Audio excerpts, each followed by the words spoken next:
Au niveau alimentaire, si on consommait en local, on supprimerait peut-être, je sais pas, la moitié des gaz à effet de serre avec les bateaux, les avions, les emballages, les chambres froides, la consommation de tout ce qui est froid, toute la chaîne du froid.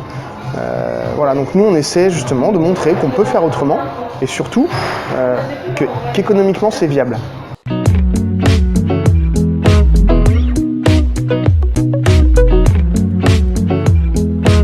Au bout du champ, donc, est une entreprise qui travaille exclusivement en local. Donc, le but d'Au bout du champ, c'est de proposer en fait des produits frais de la région dans des magasins tous les jours. On a notre propre logistique, on a nos magasins qui sont dans Paris, qui sont des tout petits magasins. Et tous les jours, on part chercher les produits directement chez les producteurs partenaires, juste après la cueillette. Et on les rapatrie dans la journée, dans nos magasins pour les vendre en fin de journée. Donc on est sur de l'hyper frais, de l'hyper local. Est-ce que tu peux nous dire, voilà, on est à Paris, nos magasins sont basés en région parisienne. Où sont situés les producteurs avec lesquels vous travaillez? Alors, on a, justement pour rester toujours dans cette logique d'hyper frais, parce qu'on considère que pour nous le premier avantage du local c'est justement la fraîcheur. On travaille sans chambre froide, sans frigo, donc au niveau écologique c'est toujours un plus. Puis ça permet vraiment d'avoir le produit tel quel depuis sa cueillette. On a en fait découpé la région parisienne en 3 grandes zones, donc la zone nord-ouest, la zone est et la zone sud. Et donc on a en fait 3 entrepôts d'où partent des camions tous les matins pour aller le plus vite possible justement vers les producteurs. Donc on a des producteurs qui sont pour tous des artisans. On les a sélectionnés pour ça. Il n'y a pas d'industriels, il n'y a pas de gros producteurs, hein. Ce sont que des producteurs qui travaillent en général en famille. On va avoir la plus grosse ferme qui va peut-être avoir une dizaine ou une douzaine de salariés, qui va peut-être monter à 15 en été avec les cueilleurs, les saisonniers, etc. Et puis ensuite on a des producteurs qui sont là que certaines périodes pendant la saison, qui sont peut-être spécialisés plus en fraises ou qui vont faire des champignons, qui vont, voilà. C'est-à-dire qu'on a des maraîchers traditionnels qui eux ont beaucoup de diversité, qui vont pouvoir nous proposer tout au long de l'année les produits de saison. Et puis en fonction de chaque saison, voilà, on a des spécificités, on va aller chercher certains types de produits comme des endives, ou, voilà, où là on est vraiment sur des hyper spécialistes souvent. Il est assez rare d'avoir un maraîcher qui fait des spécialités comme de l'endive ou des choses comme ça, ou des asperges par exemple, c'est assez rare. Comment était venue l'idée de monter Au bout du champ? Alors l'idée d'Au bout du champ, elle est partie en fait d'un constat assez simple, c'est que moi à la base je viens de banlieue sud de Paris, j'ai toujours été assez attaché à la terre, j'ai toujours beaucoup aimé bien manger. Et en fait avec mon associé, on s'est rendu compte qu'en fait il était très très difficile de trouver de bons fruits et légumes dans Paris. Alors pourtant, dans la région parisienne, entre guillemets, on a tout un tas de maraîchers qui sont excellents, qui sont très réputés, qui produisent de très bons produits. Et les seules choses qui existaient à l'époque, c'était, et ça existe toujours, hein, les AMAP ou des choses comme ça, qui sont intéressantes, mais qui rendent l'accès à ces produits un peu compliqué. Il faut s'abonner, il faut se déplacer certains jours de la semaine, etc. Nous, on s'est dit, normalement, il faut qu'on réussisse à pouvoir avoir un magasin normal qui propose ce genre de produits en bas de chez soi, quoi. Donc c'est parti de là. On a commencé avec un petit magasin à Levallois-Perret, qui existe toujours d'ailleurs, avec un modèle de distributeur automatique. Parce que le problème qu'on a en fait, c'est le plus gros problème qu'on a pour proposer ce genre de produits aux Parisiens, et de manière générale d'ailleurs, c'est qu'en fait, le prix d'achat de ces produits est beaucoup plus élevé que ce qu'on peut trouver à Rungis ou quand on achète des produits en grande quantité. Et donc du coup, forcément, il faut à un moment faire une économie quelque part. Donc on s'était dit, bon, on va économiser sur la partie humaine sur le lieu de vente. Et donc on avait mis des distributeurs automatiques, ce qui faisait qu'il n'y avait personne dans le magasin. Donc c'était moi tous les matins qui partais avec mon petit camion, qui allait chercher les légumes et les fruits dans les fermes. Et ensuite je faisais plein de petits paniers différents et les gens se servaient tout au long de la journée. Et en fait, au deuxième magasin qu'on a ouvert rue des Dames dans le 17e, il se trouve qu'en fait il y avait tellement de monde qu'on passait notre temps à refaire des casiers en fait toute la journée. Donc du coup on s'est dit, autant qu'il y ait quelqu'un sur place, quoi. Voilà. Donc en fait, le modèle qu'on a aujourd'hui avec des vendeurs sur place ne nous est possible que parce qu'on a un très très gros flux de clients. Comment vous faites maintenant, parce que je sais qu'il y a une grosse équipe derrière, donc comment vous faites pour à la fois maintenir ces ressources humaines, financières, enfin voilà, ce poste financier-là, tout en continuant de proposer des produits de super qualité et de rémunérer les producteurs à la juste valeur. Comment vous faites? Eh ben, comment on fait c'est un équilibre assez pointu. Hein. On ne gagne pas beaucoup de sous, hein, pour être très concret. On est une centaine d'employés aujourd'hui. On a beaucoup de camions, des entrepôts. On a 11 magasins, bientôt 12. Et c'est vrai que les marges sont très faibles. Donc en fait, déjà, on a une logique qui est un sou est un sou, donc on ne dépense pas n'importe comment. Ensuite, il ne faut pas se leurrer, à partir du moment où la qualité est au rendez-vous, les clients sont au rendez-vous. Et c'est en grande partie grâce aux clients à la fin aussi qu'on arrive à maintenir cet équilibre. Et ensuite, le producteur lui aussi, il est conscient de la difficulté de pouvoir maintenir cette chaîne humaine en fait. Donc en fait, tout le monde fait un effort. Et en fait, finalement, ça tient et ça se développe. Sur un autre aspect de ça, je veux dire le bout de la chaîne, si on peut, est-ce que vous avez quand même des produits que vous n'arrivez pas à vendre? Et si oui, qu'est-ce qu'ils deviennent, ces produits-là? Alors, il y a très peu de produits qu'on n'arrive pas à vendre du fait qu'on est en flux tendu au jour le jour. On est sur des produits très frais, donc en fait, on a à peu près 80% de nos produits qui sont vendus dans la journée et les 20% restants sont vendus en début de la journée d'après. Donc en fait, les produits sont vendus en général en 24 à 48 heures maximum. Voilà, donc c'est très rapide. Et il arrive parfois qu'effectivement il y ait des erreurs de commande, un surplus de produits, etc.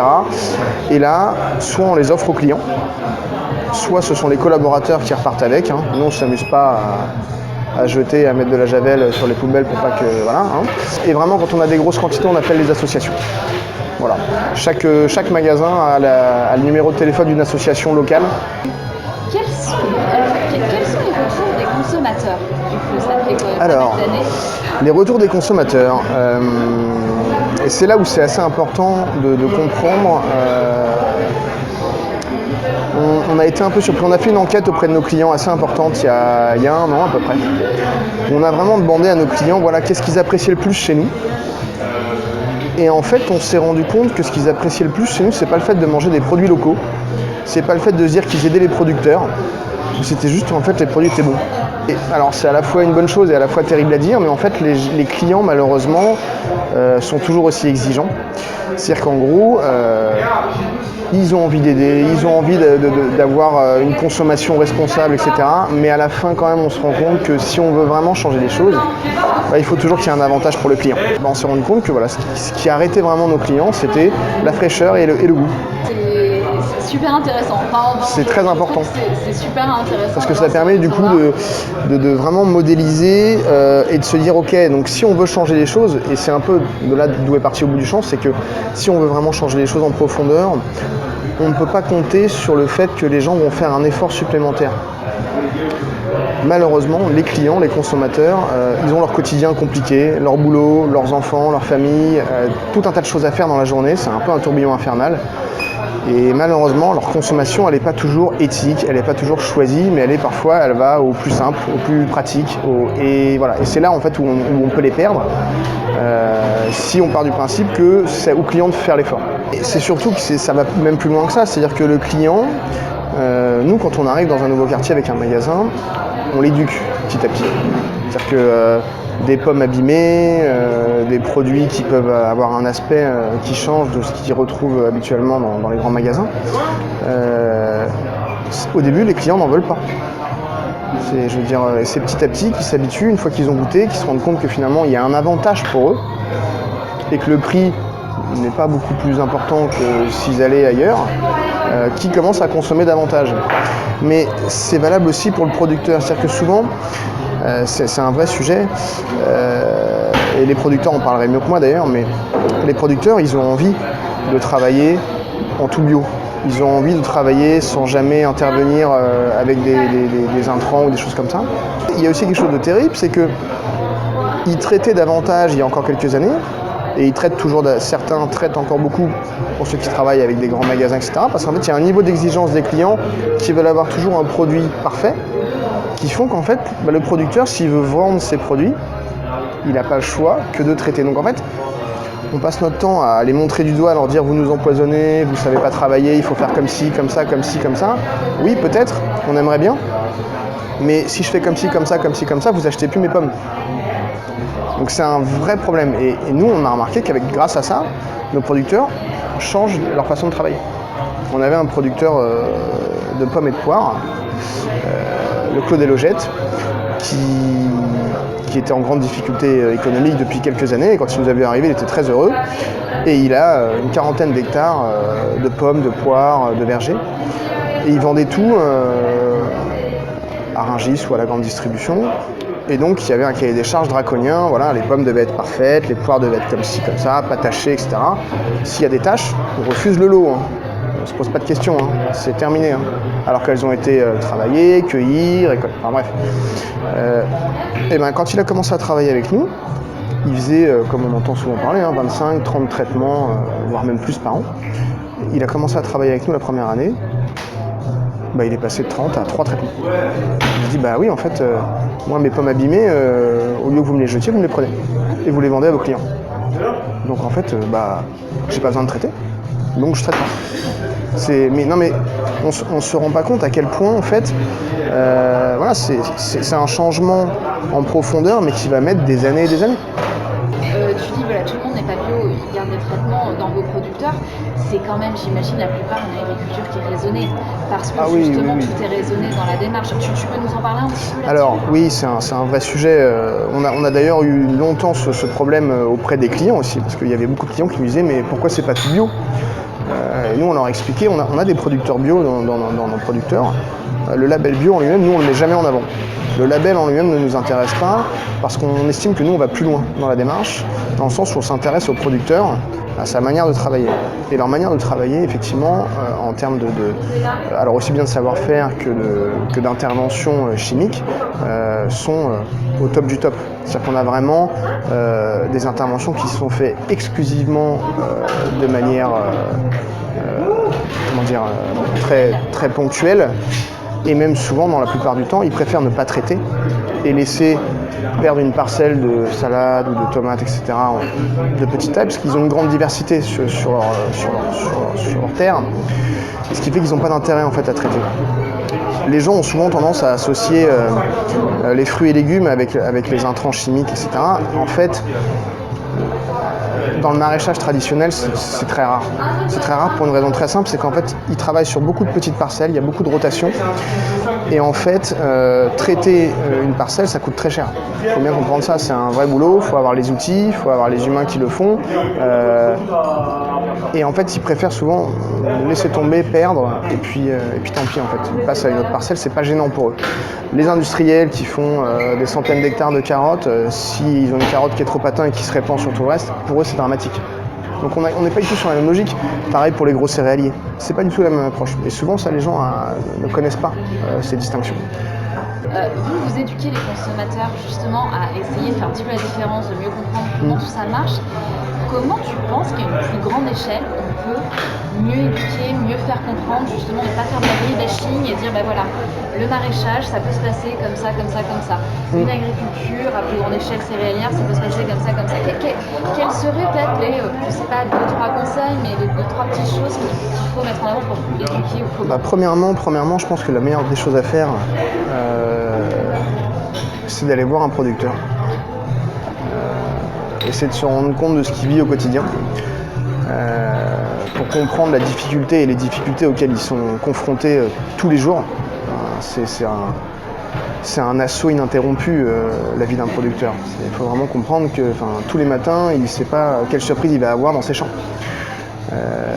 C'est épuisant. C'est H24, 7 jours sur 7, 365 jours par an. On est vraiment sur un métier de... faut le vouloir être producteur. Il y a beaucoup de gens aujourd'hui, je pense même un peu aux jeunes parisiens qui disent moi ça y est je vais aller monter une ferme, etc.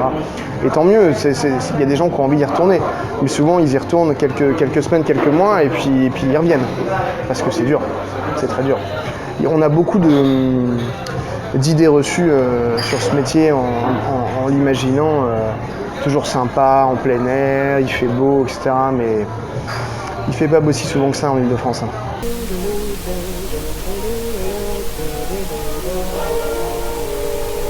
Et donc, ensuite, la deuxième chose, c'est effectivement d'être capable de comprendre que si on veut une autre agriculture, il faut une autre consommation. C'est totalement lié. C'est-à-dire qu'on s'est habitué depuis la fin de la Seconde Guerre mondiale à avoir tout le temps et dans des quantités totalement phénoménales. Bon, bah c'est pas vrai. Je veux dire, si tous les producteurs travaillaient en bio aujourd'hui, du jour au lendemain, on aurait des pénuries chaque année de poireaux, de pommes de terre, de fraises, de tomates, et ça arriverait tous les ans. C'est-à-dire que tous les ans, on aurait 2, 3, 4, 5, 10, 15, 20 produits en moins dans notre assiette. Les gens aujourd'hui ne sont pas prêts à ça. Et d'ailleurs, je pense qu'ils ne le seront pas prêts parce qu'ils estimeront que c'est un retour en arrière. Donc, qu'est-ce qu'il faut ? Il faut que progressivement les producteurs, eux, de leur côté, améliorent leur technique, et c'est ce qu'ils font. Sauf qu'aujourd'hui, ils le font de manière très seule. C'est-à-dire qu'on a aujourd'hui, ils n'ont pas suffisamment de moyens naturels pour avoir une agriculture parfaitement clean tout le temps et avoir une production pérenne. Voilà. Or, s'ils n'ont pas une production pérenne, c'est leur logique économique qui est mise en bascule. Donc en fait, voilà.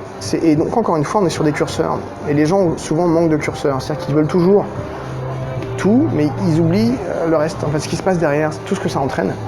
Et donc, quand on change les choses, il faut jouer tout doucement. C'est des réglages très précis qui se font petit à petit. Et nous, on le voit aujourd'hui avec nos producteurs. On travaille avec une soixantaine de producteurs en Île-de-France. Et d'année en année, ils s'améliorent, ils trouvent de nouvelles techniques, ils parlent entre eux, ils se donnent des tuyaux. Parce que c'est vraiment ça, quoi. Est-ce que les consommateurs parlent entre eux également ? Bien sûr. Les clients. Bien sûr. De plus en plus, maintenant, on n'a même plus besoin d'expliquer à un nouveau client pourquoi tout n'est pas bio. C'est les consommateurs qui le font à notre place. C'est merveilleux. Mais non, on sent qu'il y a un changement quand même d'attitude en profondeur. Les gens commencent à être un peu plus ouverts. Donc, vous avez des magasins dans Paris. Est-ce que, Paris et en région parisienne également, est-ce que vous livrez aussi des restaurants, par exemple, des entreprises, des On commence, oui. On commence. Alors en fait, à l'origine, au bout du champ, c'est des magasins. Et aujourd'hui, au bout du champ, on est en train de devenir autre chose. On est en train de devenir, parce que c'est notre volonté profonde, on est en train de devenir un partenaire beaucoup plus global pour les producteurs. Et on veut en fait s'imposer en tant que distributeur dédié aux producteurs locaux, aux artisans, pour être une sorte de rempart en fait pour eux et leur assurer une pérennité dans le temps pour leur permettre à la fois d'assurer leur quotidien mais aussi d'imaginer de pouvoir se développer à nouveau. Voilà. Donc du coup les magasins c'est une bonne manière de distribuer leurs produits, mais pas que. Voilà, il y a tout un tas d'autres débouchés qu'on est en train d'explorer progressivement qui peuvent permettre de distribuer davantage de produits et donc de contenter un maximum de producteurs derrière. Donc il y a notamment effectivement la partie restauration, on a de plus en plus de restaurateurs qui font appel à nos services. Mais c'est un vrai travail aussi pour eux, parce qu'encore une fois, on a souvent des restaurants qui commencent à travailler avec nous. Et puis au bout de 3 livraisons, 4 livraisons, ils nous appellent, ils nous disent « Ah bah oui, mais la carotte, elle n'est pas tout le temps de la même taille. Et puis là, j'avais commandé 12 salades. En fait, vous ne m'avez pas mis de salade, vous m'avez mis de la mâche à la place parce que vous n'aviez plus de salade. C'est compliqué, il faut que je change mon menu, etc. » Oui, c'est vrai. Et on les prévient, on leur explique vraiment que voilà, travailler avec nous, il faut jouer le jeu. Ou alors on travaille au début avec un certain type de produit où on est sûr d'avoir une quantité de manière générale et ils prennent certaines autres choses à côté. Mais c'est vrai que c'est un investissement en temps pour eux, lourd, parce qu'il faut être vraiment... les cuisiniers, il faut que chaque jour ils s'adaptent à ce qu'ils reçoivent, quoi. C'est beaucoup plus compliqué qu'un restaurant comme on peut le voir aujourd'hui de manière générale. Pour des raisons en fait de praticité, de distribution, et aussi d'argent, bien évidemment, ça va avec la praticité. Quand je dis praticité, c'est des gains de coût, des petits points de marge par-ci par-là. On en est arrivé à un tel point qu'en fait, on a modifié le produit à l'origine. Vous voyez, c'est-à-dire que à ce train-là, si on continue, on ne fera plus vraiment des fraises, parce que finalement, les fraises, c'est compliqué, parce que les fraises, ça s'abîme vite, il faut les cueillir vite, ça coûte cher à cueillir, donc finalement, on arrête les fraises, parce que non. On a beaucoup de restaurants qui, quand on regarde leur carte, il sert tout le temps des choses basiques. On n'a plus de produits un peu de saison, un peu typiques de la région, etc. Parce que c'est compliqué. C'est vrai, c'est un vrai effort. Et en même temps, de l'autre côté, le client, quand l'effort il est bien fait, le client il s'y retrouve. Et il est prêt à payer pour, et ça lui plaît. Au bout du champ, comment au bout du champ invente demain finalement? Alors comment on invente demain, en fait on est en train de tout faire pour recentrer en fait les choses à l'origine. C'est-à-dire que l'origine c'est quoi? C'est le produit et celui qui le produit. Et on fait tout pour le laisser tel qu'il est à l'origine et expliquer aux gens qu'il y a plein de manières différentes de le consommer, mais qu'en attendant on doit protéger la base. La base, c'est le produit et son producteur. Si, pour des raisons qui arrangent tout le monde, on demande au producteur de changer son produit, de transformer les choses, etc., à la fin, on va perdre tout ce qui est le savoir-faire français, tout ce qui est l'artisanat autour du maraîchage et autour de tout un tas de choses. Et donc, en fait, tout ce qu'on essaie de faire, c'est de réussir à s'intégrer en distribuant nos produits, à s'intégrer dans le tissu économique de manière générale. C'est-à-dire que jusqu'à maintenant, vous avez des gros acteurs qui livrent des restaurants, vous avez des gros acteurs qui livrent les cantines scolaires, et les choses sont très normées. Et bien nous, on essaie de venir avec nos produits bruts et de nous insérer dans cette économie-là, pour montrer que c'est possible et pour faire en sorte progressivement de prendre de la place et de faire revenir justement les choses à leur origine, quoi. Au niveau alimentaire, si on consommait en local, on supprimerait peut-être, la moitié des gaz à effet de serre avec les bateaux, les avions, les emballages, les chambres froides, la consommation de tout ce qui est froid, toute la chaîne du froid. Donc nous on essaie justement de montrer qu'on peut faire autrement et surtout qu'économiquement c'est viable. Parce qu'on part du principe que si économiquement c'est pas viable, alors on bascule dans une forme de militantisme, et il en faut, hein. Mais le problème c'est que le militantisme souvent ne peut pas s'imposer à l'ensemble de la population. Parce que justement les gens sont occupés, ont des choses à faire, et ils n'ont pas forcément le temps de se sentir concernés et d'agir. Donc on essaie d'agir pour eux et de faire en sorte qu'ils puissent être acteurs quand même, malgré eux. Du coup, comment ça va se traduire? Quels sont les coups d'après pour au bout du champ? Les coups d'après, c'est qu'en fait, au bout du champ devienne une sorte de... je dirais pas label, mais presque. Une manière de consommer qui se limite pas justement aux magasins parisiens, mais qui soit une possibilité de se dire, je rentre dans un restaurant et ce restaurant-là, il a des produits locaux. Ok, et je sais qu'en plus ils viennent d'au bout du champ, et donc ils sont acheminés de cette façon-là, le producteur il travaille de cette façon-là avec eux. Il y a toute une chaîne, un ensemble d'acteurs qui est respecté, qui vit de son travail. On fait quelque chose de sain, d'éthique, et d'essayer de le retrouver partout. Donc, comme je vous disais tout à l'heure, les cantines scolaires aujourd'hui ils veulent beaucoup avancer sur le local, sur le bio, etc. On va essayer d'être là, on va essayer de répondre à ça. Pour toi, c'est quoi les autres voies possibles encore pour un monde un peu plus enviable? Pour un monde un peu plus enviable, là on rentre dans des convictions personnelles, mais le monde se porterait mieux si on mondialisait moins. Et si on redonnait la vraie valeur des choses. La logique de la croissance permanente, tout azimut, elle entraîne tellement de dérives en fait que on parle plus d'évolution du confort. La croissance, elle devrait être juste liée à la démographie. Je veux dire, on sait que sur la planète, à un moment ou à un autre, il va falloir que ça s'arrête. On ne peut pas être 80 milliards. Il faut à un moment se poser la question de quel monde on veut, et le monde qu'on veut, je pense qu'il faut que chacun y ait sa place. Aujourd'hui, cette mondialisation à outrance, elle se nourrit en fait des inégalités. Donc quand ils ont fait travailler ou quand ils ont installé leurs usines dans un pays et que ce pays commence à se développer suffisamment et que les coûts de main-d'œuvre augmentent, et ben on va dans un autre pays et ainsi de suite. À la fin, ça n'a pas de sens. Enfin, je veux dire, aujourd'hui, les trois quarts de ce qu'on a ici, ça vient d'ailleurs. C'est totalement illogique. On passe notre temps à dire qu'il faut réduire les impacts de gaz à effet de serre et compagnie. Très bien, mais c'est pas juste en changeant la voiture de tout un chacun. À un moment, il faudrait, je pense, accepter que le monde évolue plus doucement. Et là, je pense que tout le monde y gagnerait. Déjà, on courrait moins. On aurait plus de temps pour nous, parce qu'à un moment, il faudrait peut-être aussi se dire qu'est-ce qui rend heureux. Quels sont les indicateurs, plutôt que de voir les indicateurs de CAC 40 toute la journée. Ah, on est à moins 5%, c'est la catastrophe, il faut travailler plus. On ne pourrait pas avoir un indicateur de bonheur des peuples ou de quelque chose d'un peu plus en fait logique. Moi je vis pas pour le CAC 40, moi je vis pour ma famille, pour mes proches, pour que les gens autour de moi soient heureux. Et en fait ça c'est quelque chose, on n'en parle jamais. Je veux dire, c'est chacun pour sa pomme. À un moment il va falloir que ça s'arrête parce que sinon ça va mal se finir. Comment tu résumes, du coup, au bout du champ en une phrase?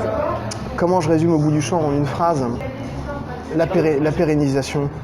La pérennisation et le nouveau développement de notre agriculture. Voilà. Super, merci beaucoup. Je t'en prie.